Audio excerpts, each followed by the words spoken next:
Les Dominicains au Rwanda. Méditation du 27e mardi du temps ordinaire. Marthe, tu te donnes du souci et tu t'agites pour bien des choses. Chers frères et sœurs, loué soit Jésus à jamais. En ce 27e mardi du temps ordinaire, nous voyons Marthe occupée à préparer un repas pour Jésus, tandis que sa sœur Marie est simplement assise aux pieds du Seigneur, écoutant sa parole. Jésus tente de convaincre Marthe que Marie a choisi la meilleure part qui ne lui sera pas enlevée. Qu'est-ce que cela pourrait signifier pour nous? Devons-nous faire un choix entre l'attitude de Marthe et celle de Marie? Préparer un repas pour Jésus ou l'écouter, pas les deux?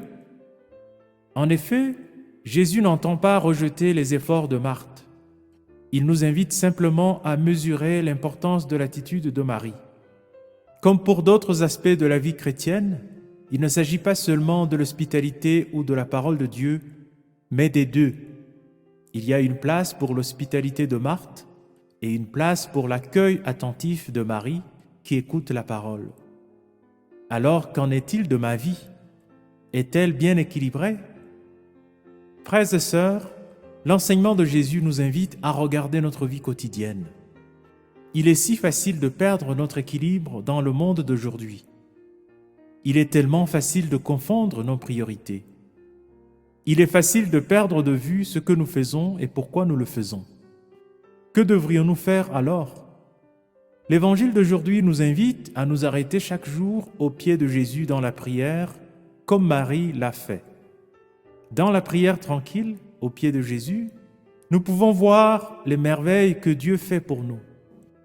Dans la prière tranquille, nous pouvons bien voir notre faiblesse, quelque chose dont nous devons être désolés, comme par exemple parler mal à un parent, un conjoint, un enfant, un frère ou une sœur, un ami ou un collègue.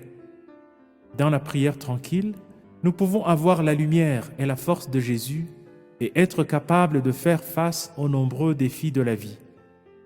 Dans la prière tranquille, nous pouvons apprendre à accueillir les autres dans notre maison, c'est-à-dire à les écouter dans une communication d'amour qui consiste à donner à quelqu'un votre attention pleine et entière. Jésus est donc venu nous aider à garder l'équilibre dans notre vie quotidienne. Prions. Seigneur Dieu, garde-nous de nous impliquer dans la vie au point d'oublier pourquoi tu nous as donné la vie. Garde-nous de nous impliquer dans la vie au point d'oublier le but de la vie. Garde-nous de nous impliquer dans la poursuite des choses que l'argent peut acheter, au point d'oublier les choses que l'argent ne peut pas acheter. Car tu vis et règnes pour les siècles des siècles.